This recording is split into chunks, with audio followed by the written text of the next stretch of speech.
Ei, Que coisa boa. eu Ai, já estava aqui, mas eu estava passando vergonha aqui, sem saber o que eu fazia. imagina. Eu quero, antes de mais nada, te agradecer imensamente por aceitar fazer essa live conosco. Estou muito feliz e muito honrada com a sua presença. Admiro muito o seu trabalho. Viu? Obrigada, eu que fiquei super feliz com o convite. Então, vamos lá, vou te apresentar para quem porventura não te conheça, né? Hoje nós vamos falar sobre mulheres negras e política. E nós temos aqui a Macaé Evaristo, que foi coordenadora do Programa de Implantação de Escolas Indígenas de Minas Gerais entre 97 e 2004. De 2005 a 2012, ela atuou como secretária municipal de Educação de Belo Horizonte. Foi também secretária de Educação Continuada da SECADI, do Ministério da Educação, e em 2015 assumiu a Secretaria de Educação do Estado de Minas Gerais. Macaé, a palavra é sua. Vamos te ouvir aí por uns 20, 30 minutos e depois a gente abre para as perguntas. Bem-vinda e daqui a pouquinho a gente pergunta para você. Ok, então, primeiro eu quero dar boa noite para todo mundo que está com a gente nessa live. Eu estou vendo aqui, tem desde gente lá do interior de Minas, lá da cidade onde eu nasci, Que uma coisa amiga querida, boa! há amigos de muitos lugares, inclusive aí do Rio de Janeiro. Eu vi aí o Beto, então queria dar um abraço grande para todos os amigos, para as pessoas que estão com a gente nesse momento difícil, e para falar de um tema também que eu acho que ganha muita relevância até em função desse momento que nós estamos vivendo, que é falar sobre mulheres negras e política. Então, eu queria primeiro me apresentar, né? Sou Macaé Evarista, sou professora, sou assistente social, essa é a minha formação inicial, né? Mas eu tenho trabalhado na gestão educacional nos últimos 12 anos, pelo menos, eu tenho me dedicado a trabalhar na gestão educacional, especialmente com políticas ligadas à inclusão, a políticas de diversidade, principalmente com o objetivo de redução das desigualdades educacionais. Então, assim, para mim é uma alegria participar desse convite, né, para esse colóquio, e para falar, é um colóquio que discute raça e interseccionalidades. Na verdade, a gente está ali trabalhando a origem, né, dessas desigualdades que a gente encontra no nosso país em relação a diferentes populações, mas em especial aqui nós vamos falar das mulheres negras, não é? Eu acho que essa agenda ela é muito importante, de combate ao racismo, das políticas antirracistas, da superação do machismo e do patrimonialismo institucional, porque é bom a gente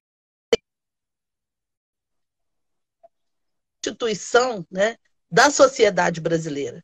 O racismo, o machismo e o patrimonialismo institucional que a gente vê se reproduzir ainda hoje em diferentes estruturas. E falar de mulheres negras em espaços de poder, né, especialmente a gente falar das mulheres políticos.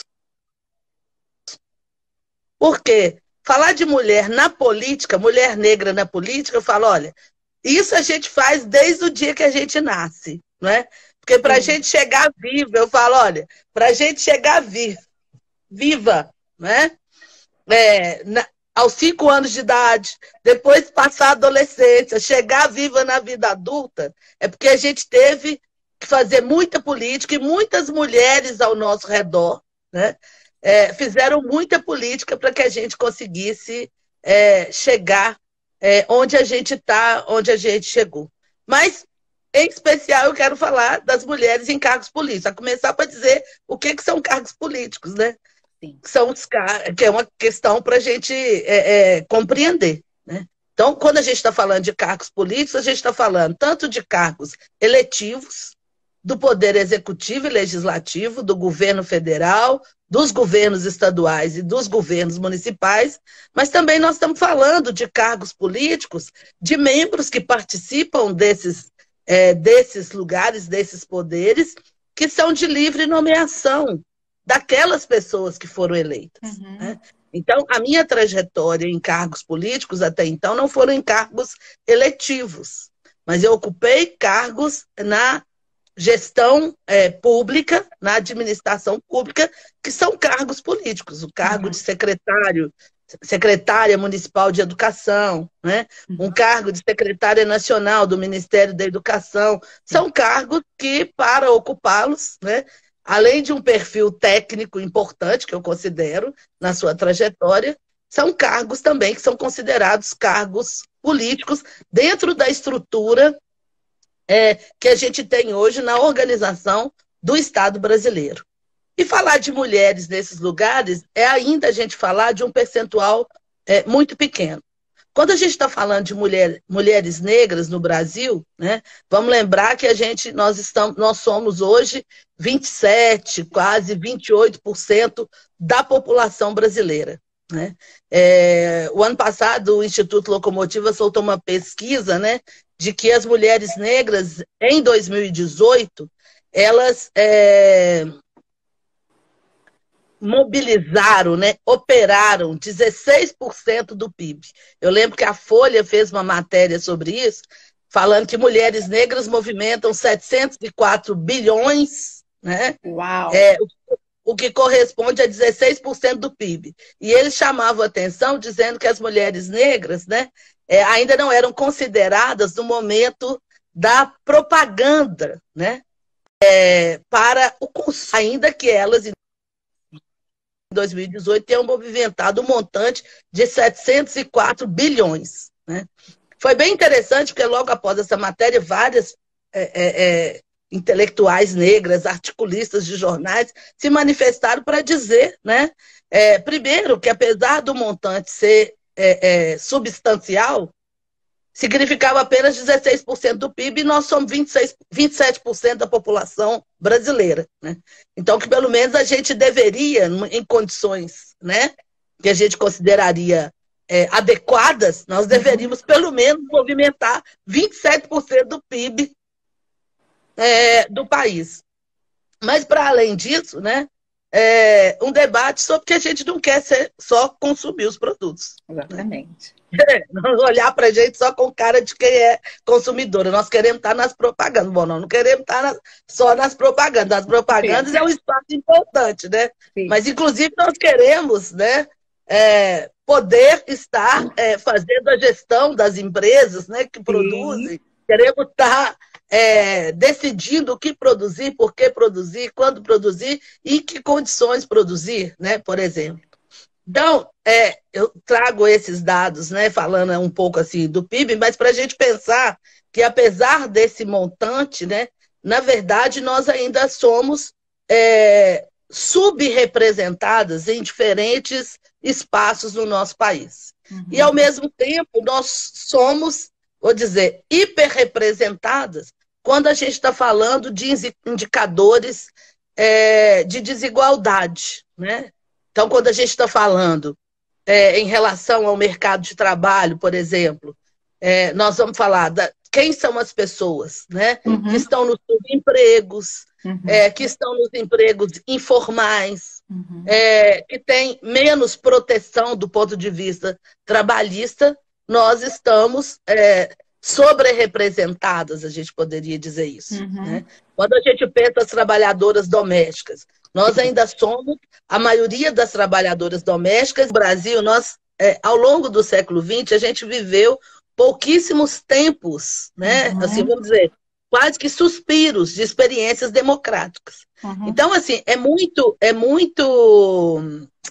vou dizer assim, é muito cedo, na palavra não seria bem cedo, né? Eu penso assim, a democracia é horrível, entendeu? Mas, entre todos os regimes, a democracia ainda é o que está tendo. Não é? Quer dizer, os períodos autoritários, eles foram terríveis para a nossa população. É claro que a gente pensa outros modos, né, e outras formas de pensar a organização social. Quer dizer, a gente também pensa que a gente precisa superar o capitalismo, que a gente precisava construir uma sociedade com bases mais igualitárias, não é? Com menos desigualdade. Quer dizer, mas esse tempo, e hoje eu acho que hoje no Brasil, na conjuntura que nós estamos vivendo, é fundamental a defesa da democracia. Sim. Porque o que a gente viveu desde 2016, desde o golpe na presidenta Dilma, é cada vez mais, não é? A gente está vendo cada vez mais o autoritarismo, uma perspectiva de experiências autoritária, totalitária, pessoas que absolutamente não têm respeito pela Constituição. Sim. E querem governar a partir do seu juízo. É importante para mim, para minha família, e é isso que está valendo. Quer dizer, não tem nenhum respeito às regras democráticas. Então, eu acho que nesse momento é fundamental uma aliança, né, nossa, não só do ponto de vista de partidos políticos, mas do ponto de vista de movimentos sociais, de pessoas que defendem os direitos humanos, a defesa absoluta da democracia. Macael Bento, antes da gente cair e voltar, ele perguntou se você acha que o Brasil vai ser diferente pós-pandemia. Eu acho que o Brasil vai ser...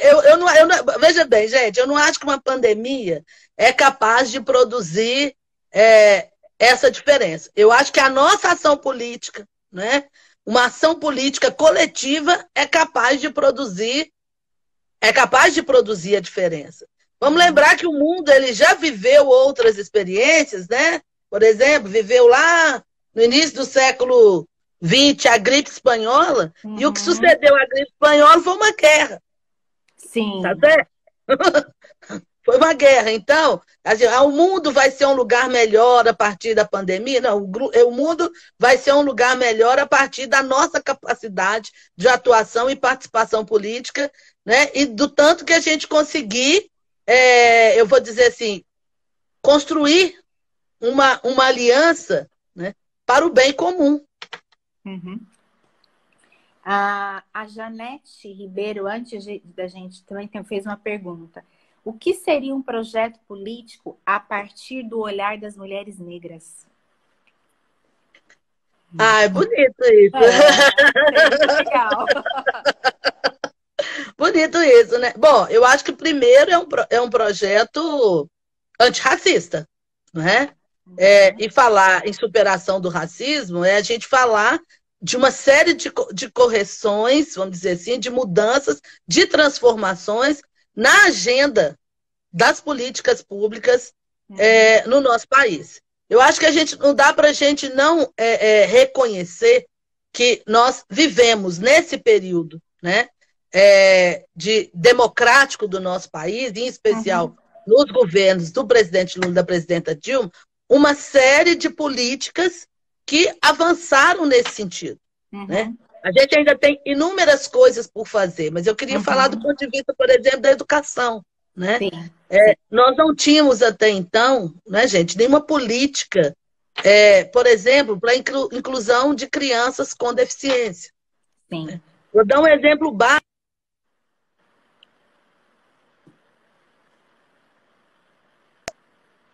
Garantir o direito à educação, nós saímos de 300 mil crianças com deficiência na educação básica para 700 mil crianças com deficiência na educação básica. Né? Vamos falar do que foi o programa Bolsa Família. Sim. Né? Do qual setores, né, em especial os setores que sempre utilizaram o Estado de uma forma patrimonialista, sempre tiveram horror, porque diziam que as mulheres não iriam mais trabalhar, que o Bolsa Família era para criar vagabundo, que isso não teria nenhum efeito. E a gente sabe, pós 10 anos de programa Bolsa Família, o efeito, né, desse programa na vida de milhares de famílias. Sim. Gente, não, eu tô com uma foto aqui que eu achei, eu estava à procura dessa foto nos meus guardados, e eu achei essa foto outro dia. Vocês estão vendo essa foto aqui? Não, vocês conseguem ver? Mais para cima. Mais para cima? Ah, agora a gente consegue.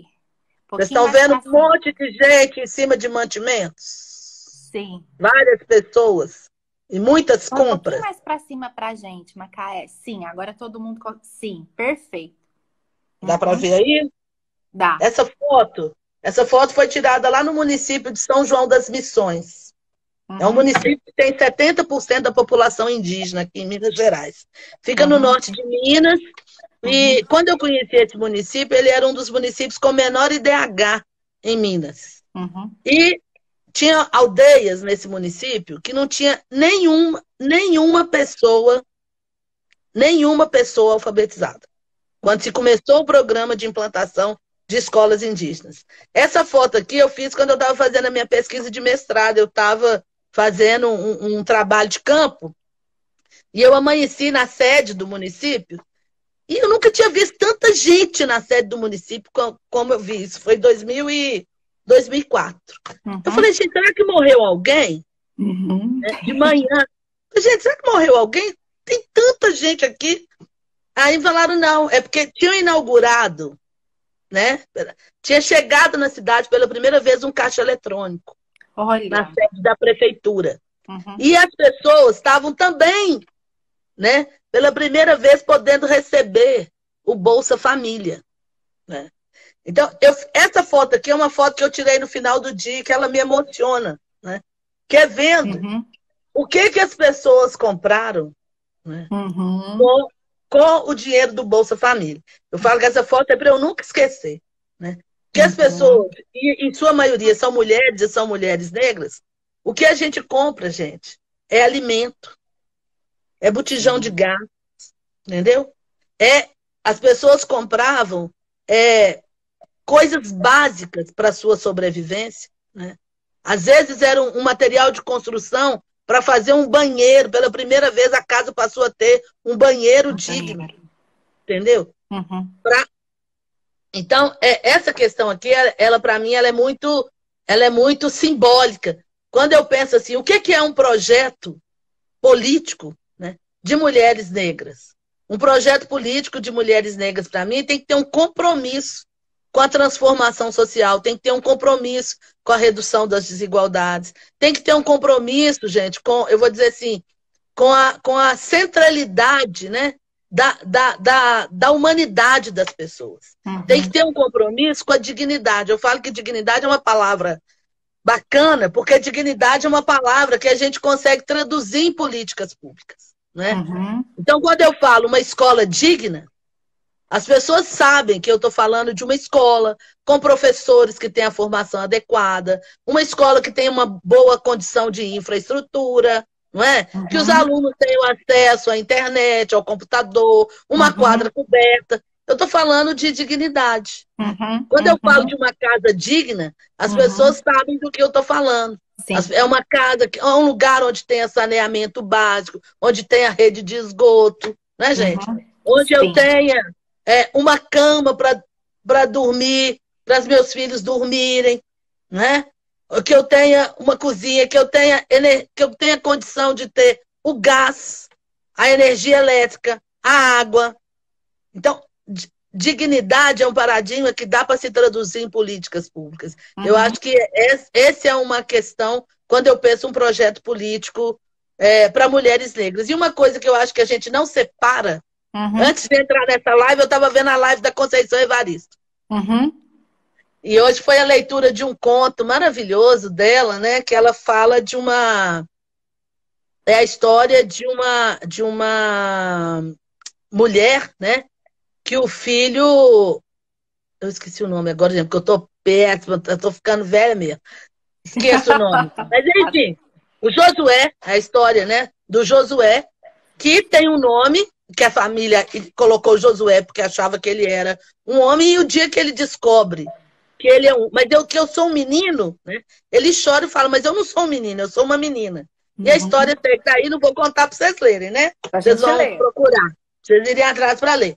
Mas eu acho que um projeto político de mulheres negras, ele não pode perder de referência uma questão que está na chamada desse colóquio, né? Que é essa ideia da interseccionalidade. E aí a gente pode lembrar lá da Lélia Gonzalez, né? Que é uma grande intelectual, mas que também fez uma opção de ir para a cena pública, para a política e disputar política. E fez uma campanha, tem um texto da Luísa Baes, que a Luísa Baes conta disso, que a campanha da Lélia Gonzalez, né, ela trazia uma série de elementos dessa interseccionalidade, porque a gente não vai falar dos direitos, né, sem falar dos direitos, sem lembrar das mulheres e falar das relações do machismo, né, sem falar do racismo, e falar também do racismo que sofrem os homens negros. Nós não vamos fazer uma campanha e desconsiderar a homofobia, né? A LGBTfobia. Então, nós vamos considerar a diversidade do sujeito e, portanto, pensar políticas na nossa... Eu fico pensando que, pelo menos na minha cabeça, não cabe, né? A gente não pensar um mundo onde cabe todo mundo. Aqui em BH tem um bloco de carnaval lindo que chama Todo Mundo Cabe no Mundo, né? Todo mundo cabe no mundo. Eu acho que um projeto político de mulheres negras não pode perder isso de perspectiva. O Roberto disse assim: Macaé, acredito que a educação ainda é um grande espaço de transgressão, como diz a Bell Hooks. Você construiu um projeto fantástico antirracismo em Minas Gerais. Fala sobre educação e política, por favor. Pois é, Roberto, eu acho que a educação é um espaço sensacional. Em todos os lugares que eu estive na educação, e eu costumo dizer assim, eu fiz a linha de produção completa, né? Eu sou filha de professora, cresci no ambiente escolar, de estagiária, professora, fiz tudo dentro de uma escola até chegar a ser secretária de Estado da Educação. Tem uma questão importante para mim, porque o meu pai foi funcionário da Secretaria de Estado da Educação. Meu pai foi ex-combatente e quando ele, né, voltou da guerra, ele trabalhou na Secretaria de Estado da Educação e ele era auxiliar. E eu tive a oportunidade de voltar na Secretaria de Estado da Educação como secretária. E no meu primeiro mês de gestão, a primeira coisa que eu fiz foi abrir a Secretaria de Educação. Fiz vários encontros com as populações indígenas, né? Com estudantes, com as pessoas surdas, com professores quilombola e com professores da educação do campo. Eu lembro que eu me reuni com um grupo de educação do campo, que inclusive tinha professores quilombola, e eu fiquei bastante emocionada, porque duas lideranças quilombolas muito importantes aqui de Minas Gerais, a Sandra e o Jesus, eles deram um depoimento, né? Porque na gestão anterior os dois tinham sido barrados na cidade administrativa. Eles foram para uma reunião e as pessoas não acreditavam que eles podiam entrar na cidade administrativa para participar de uma reunião. Então, eles não conseguiram chegar na Secretaria de Estado da Educação, né? E a gente fez esse encontro, eu fiz meio que um janeiro de encontros, eu falo, para ambientar, né, gente? Para ambientar a estrutura da Secretaria de Estado da Educação com o nosso corpo, né? Com a nossa parte. Eu levei professores indígenas para a gestão da Secretaria de Estado da Educação, professoras surdas para a gestão na Secretaria de Estado da Educação, e uma dessas professoras é a professora Célia Chacriabá. Eu lembro que já no terceiro ano de gestão, ela falou: Macaé, você sabe que não tem um dia que eu chego aqui que eu não encontro alguém no elevador e essa pessoa me pergunta: mas você é índia mesmo? Então, Roberto, eu estou contando essa história para dizer que a gente precisa estar nesses lugares. O Roberto já esteve lá na CEPIR, né? Já esteve lá na Unilab, que é uma experiência maravilhosa de uma universidade, da integração, da lusofonia, eu não sei falar o nome todo, mas a gente precisa estar nesses lugares e nos fazer presente, colocar outros corpos negros nesse lugar. Né? Sim. Eu ouvi isso da Célia e eu tenho que dizer o seguinte: infelizmente, eu, como secretária de Educação, fui barrada várias vezes, em vários lugares. Né? Eu costumava brincar que eu achava que eu era transparente, porque eu tinha um carro, o motorista me levava e ele chegava nos lugares e eles perguntavam: quem é, né? Aí o motorista falava, é a secretária de educação.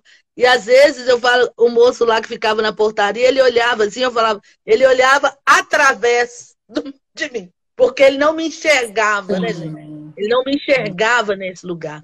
Então, a educação, ela é tão um lugar da transgressão, Roberto, que nós estamos sendo tão atacados, tão vilipendiados, né? E eu vou dizer, a começar por essa coisa, né? Por esse ser horrível que colocaram à frente do Ministério da Educação, que não tem nenhum respeito, né?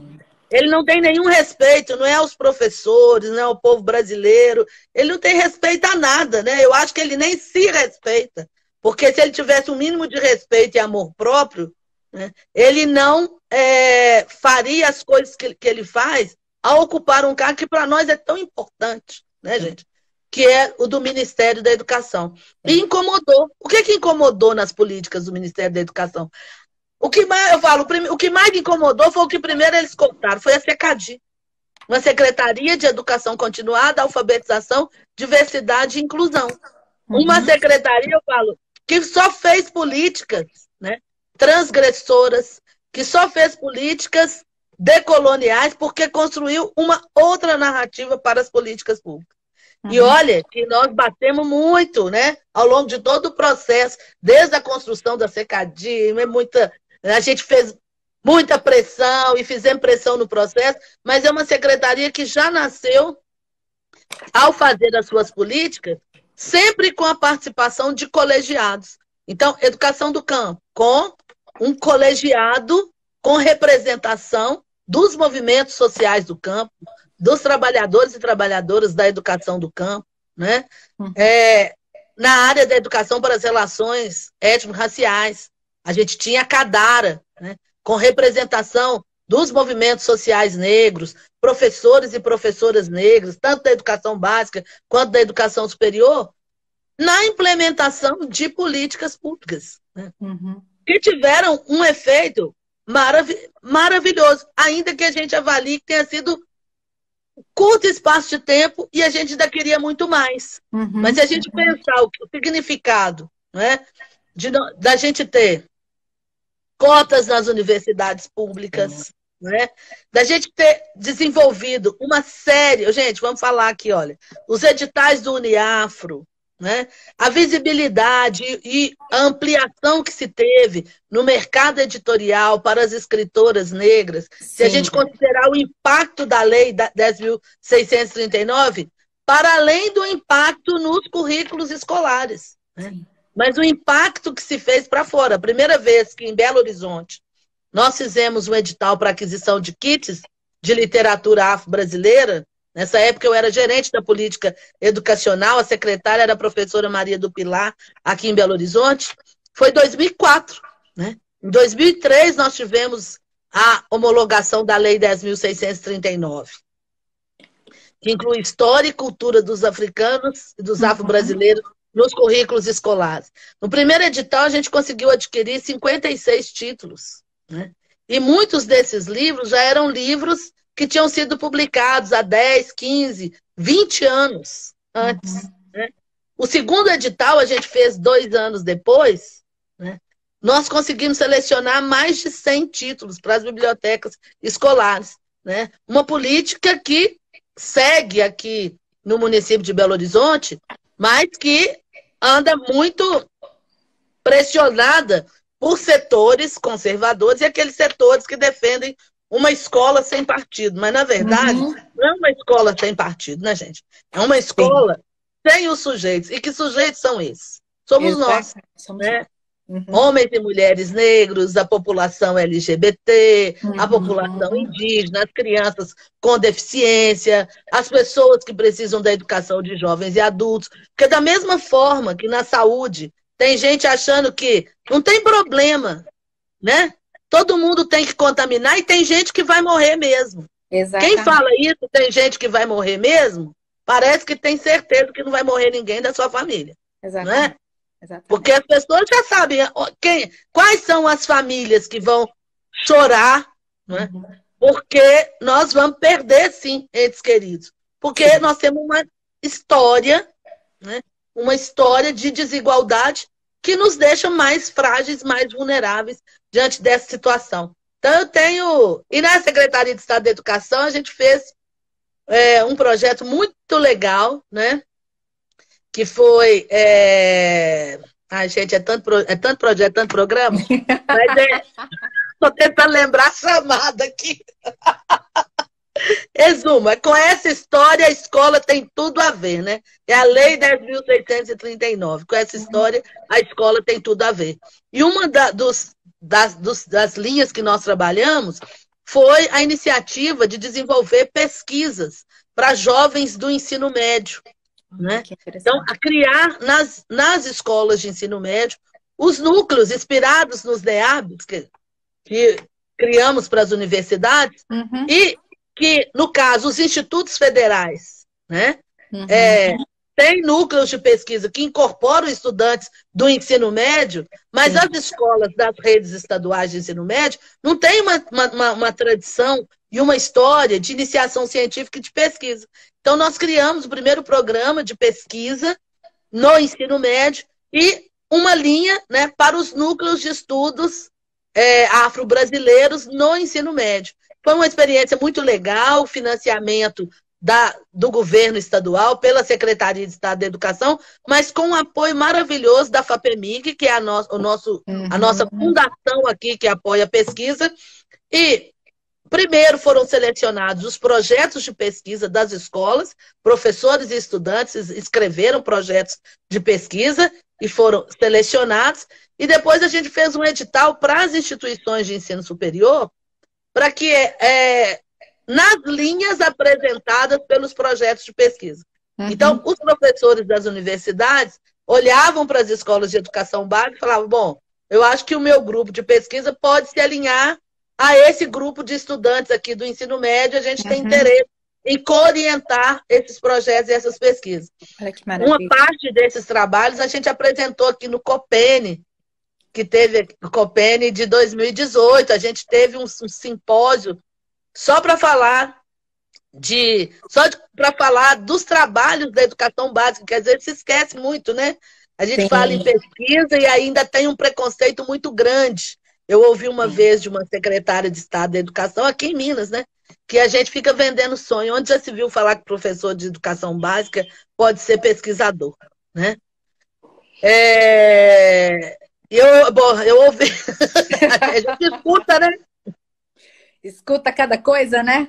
A gente escuta muita coisa, mas é bom a gente entrar na política porque a gente também pode responder, né? Exatamente. E nós mostramos que é possível, sim, e que foi de muito experiências maravilhosas, projetos maravilhosos que aproximou a Universidade da Educação Básica e muitos dos professores de educação básica que, apesar, né, de alguns gestores não saberem, tem sim muitos professores de educação básica, com mestrado, com doutorado, atuando maravilhosamente bem na educação básica e que gostariam também de poder ter financiamento, ter apoio, ter espaço para seguir desenvolvendo suas pesquisas e seus estudos.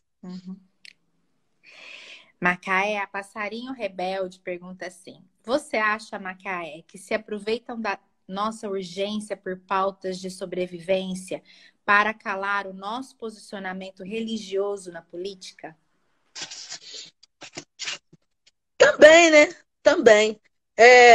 Quando eu falei do Ailton Krenak, eu acho que é interessante no debate que ele traz, é porque ele traz um debate que pensa a gente na nossa humanidade inteira, né, gente? Porque, às vezes, falar da relação com o sagrado, e eu vou dizer, às vezes até entre acadêmicos, falar dessa relação com o sagrado é uma coisa assim, não muito bem vista. Parece que você não é assim tão pesquisadora, tão intelectual, porque você, né, tá discutindo, tá pensando, tá se propondo também, né, a entender essa relação consagrado. Então, eu acho que esse é um aspecto importante que a gente precisa considerar. Gente, como é que nós estamos de tempo aí? Eu acho que a gente já...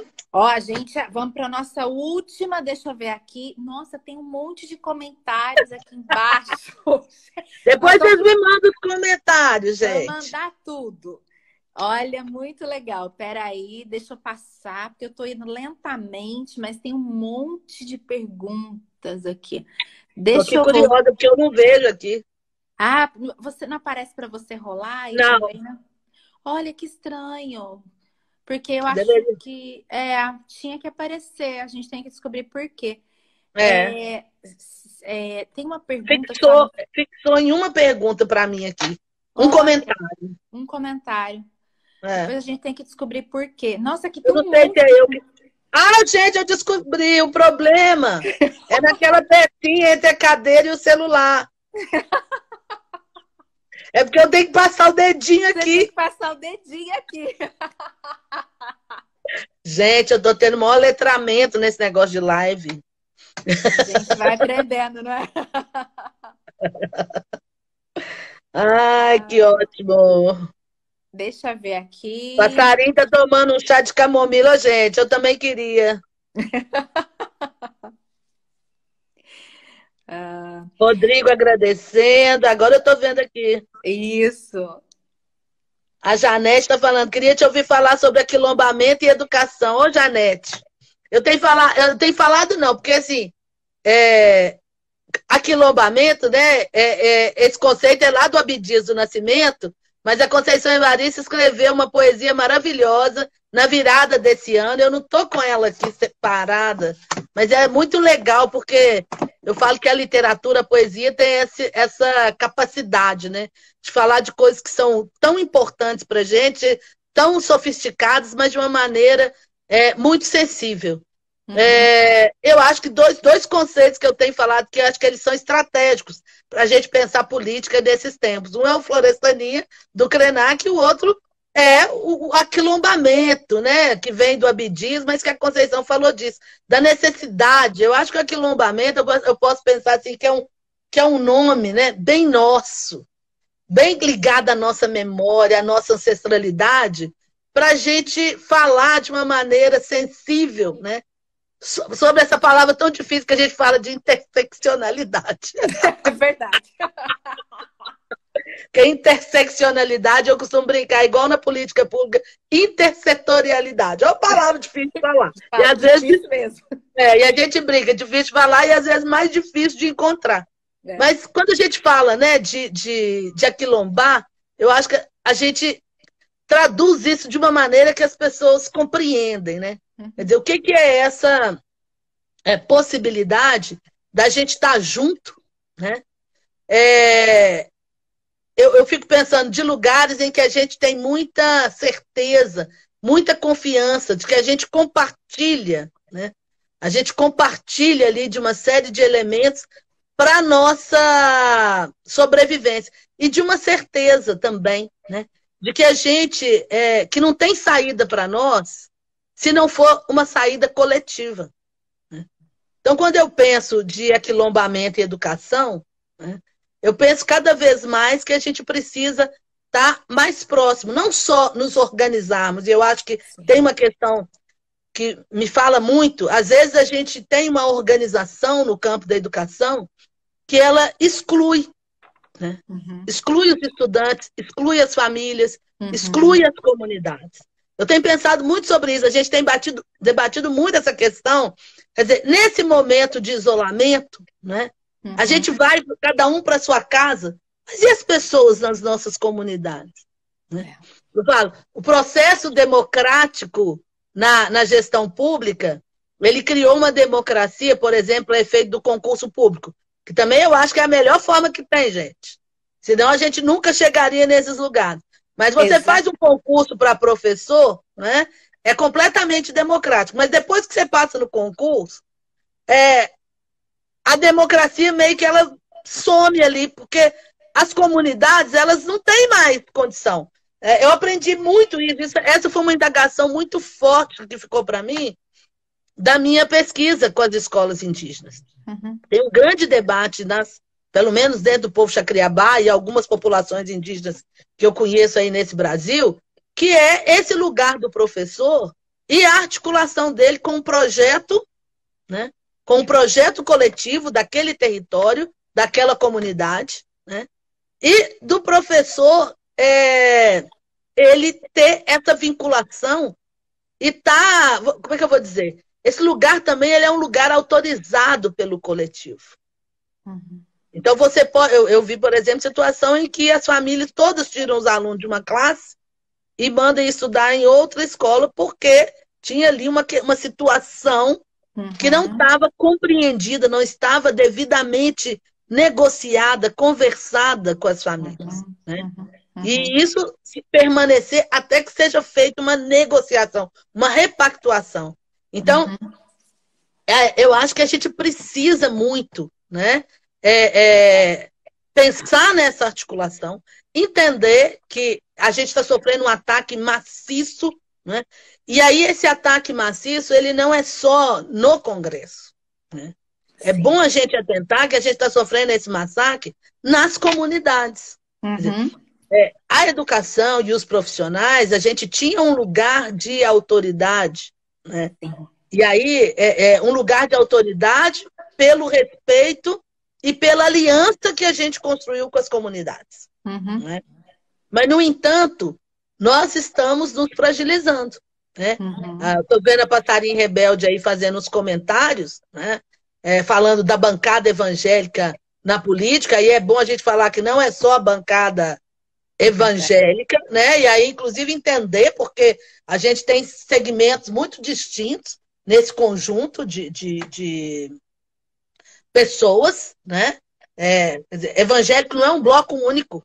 Sim, né? exatamente. E evangélico, o pensamento dos evangélicos, necessariamente não é aquele que está representado dentro das assembleias legislativas, das câmaras de vereadores, uma vez que vamos pensar, o pensamento da população negra é esse que a gente está vendo representado ali dentro. Né? Então, a gente precisa pensar sobre isso e eu acho que essa reconexão com as comunidades passa muito pelo nosso projeto educativo.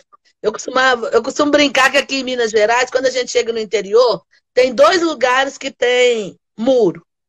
Tem município que nada é murado, mas tem 2 lugares que com certeza você vai encontrar murado. Um é o cemitério e o outro é a escola. É a escola. Né? Aí eu brigo, bom, o cemitério eu não entendo, porque quem tá de fora não quer entrar. Não quer entrar. Entendeu? E quem está de dentro não acho que não tem condição de sair. Agora a escola, me explica, entendeu? Mas quem que está murado? Será que é porque quem está de dentro quer sair? Eu fico brincando, eu faço essa brincadeira, mas é para gente, para criar uma alegoria, né? Da necessidade que a gente precisa de desvelar e desconstruir esses muros. A educação, ela sempre teve um papel, foi muito importante para as famílias negras. Muito importante para nós. Nossas famílias sempre viram o lugar da educação como um lugar, né, determinante para que a gente pudesse construir algum tipo de mobilidade social. Né? Eu falo, políticas públicas sempre foram importantes para as nossas famílias. Vamos imaginar as nossas irmandades, né? A Irmandade Nossa Senhora da Boa Morte, lá na Bahia, né? Que se organizou uma irmandade só de mulheres negras. E essas mulheres se organizaram para garantir o quê? Uma boa morte. Né? Por que uma boa morte? Porque a população negra não tinha nem lugar de ser enterrado, gente. A gente não tinha nem um cemitério. Né? Então, essa irmandade, ela vai funcionar não só para... Porque eu falo, quem não tem uma boa vida não tem uma boa morte. Né? Exatamente. Então, para nós, a gente pensa que a gente precisa se organizar e se aquilombar, né? Para as coisas básicas, desde garantir que a gente tenha uma morte digna, né? Mas para ter uma morte digna é preciso a gente ter uma vida digna. Né? A gente precisa ter acesso à educação, a gente precisa ter acesso à saúde, ao esporte, né? Acesso à arte, à cultura, à música, né? A um trabalho decente, né? A um trabalho em que a gente não seja completamente expropriado na nossa humanidade. Então, essa ideia do aquilombamento, né? Eu acho que ela é bacana, ela é importante e ela é uma palavra de força para nós. Para a gente não perder as nossas referências, a nossa memória, né? Que a nossa memória de mulheres negras é uma memória de luta, de sermos muito aguerridas, né? mas sim, também de sermos muito solidárias umas com as outras. sim, sim. Gente, nós chegamos ao final. Não sei se a Macaé quer responder Tô mais vendo o alguma Edu coisa. aqui falando, Teresa de Benguela é século XVIII. Ei, Edu, beijo grande.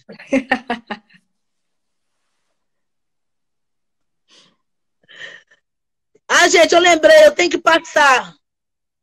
Stefânia Rocha É. entrou. Marina Evarista aqui, hashtag fora Bozo. Luta de classe? Luta de classe. Luta de classe? Muitas.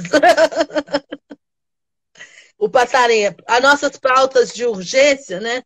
Ô, gente, a nossa vida é sempre uma urgência, né? Mas nem por isso a gente desiste. Uhum. Vamos lá. Macaé, no seu tempo, se você quiser responder mais alguma, se você quiser caminhar para a gente encerrar, Pois é, eu acho que a gente que a quer gente. agradecer, né? Antes de mais nada, agradecer todo mundo, agradecer a paciência das pessoas terem saído e voltado por esse bate-papo. Peço desculpa aqui pela minha Imagina! dificuldade aqui nessa live. Eu estou aprendendo, eu prometo ser melhor nas próximas. Todos nós estamos aprendendo. Letramento digital, né? Não é assim tão fácil, mas dizer que foi uma alegria, foi um prazer. Eu espero que a gente possa conversar ainda muito sobre esse tema Sim, e com certeza. relembrar, mulheres negras decidem, né? E dizer que o Rio de Janeiro ele foi maravilhoso, deu um show, né? Elegeu a maior bancada de mulheres negras, 10 na Sim. última eleição, e que isso possa se repetir nas eleições desse ano, não só para o Rio de Janeiro, mas para todo o Brasil. Que a gente possa eleger muitas mulheres negras para as nossas câmaras de vereadores e para as prefeituras, né? E para isso eu tenho que dizer para as mulheres, para isso, gente, a gente tem que se colocar como opção, né? Então, eu quero dizer também que eu sou pré-candidata a vereadora aqui em Belo Horizonte e dizer que eu fico muito feliz de saber que outras mulheres negras estarão participando desse processo e dizer o seguinte: precisamos ser muitas, né, na disputa para que a gente consiga também que muitas cheguem a ocupar esses espaços. Então, um beijo grande para vocês. Boa noite, muito obrigada. Macaé, quero te agradecer imensamente. Assim, foi maravilhoso, né? Assim, aprendi muito. Acho que nós todas e todos aqui aprendemos muito com seu conhecimento, com seu carisma, com sua inteligência e com a sua luta, com a sua resistência. Eu te agradeço de coração. E quando a gente tiver, quando nós pudermos fazer o nosso colóquio presencial, fazemos questão da sua presença, que vai ser muito importante. Obrigada, obrigada. Um beijo aí para a Aline, que está me mandando aqui saudações. Beijo aí para todo mundo que participou. Beleza. Beijo pro pessoal da minha cidade natal, São Gonçalo do Pará. Olha que legal. Gente, essa live, ela vai ficar disponível no Story, mas depois a gente baixa, junta as duas e a gente coloca tudo num arquivo só. Aí a gente disponibiliza aqui no site, no YouTube do Coloque, a gente manda para a Macaé também, para ela também fazer uso como ela desejar, tá bom? Quero que vocês se eu posso disponibilizar no meu canal do YouTube também. Pode sim. Assim que eu vou te mandar o link, daí você baixa todo seu. Obrigada. Eu que agradeço. Gente, tchauzinho. Próxima live na próxima terça-feira. A gente vai falar com a doutora Kathleen Cruz sobre a questão de saúde para a população negra. Ela é dermatologista. Ai, eu quero assistir, porque eu acho que eu conheço, já vi algumas coisas dela, maravilhosa. Maravilhosa. E aí a gente vai falar de auto-amor, de nos cuidarmos em relação à saúde. E acho que é ótimo que a gente está precisando disso. Um beijo grande, agradeço todo mundo por mais essa live e pela presença. Tchau, tchau. Beijo.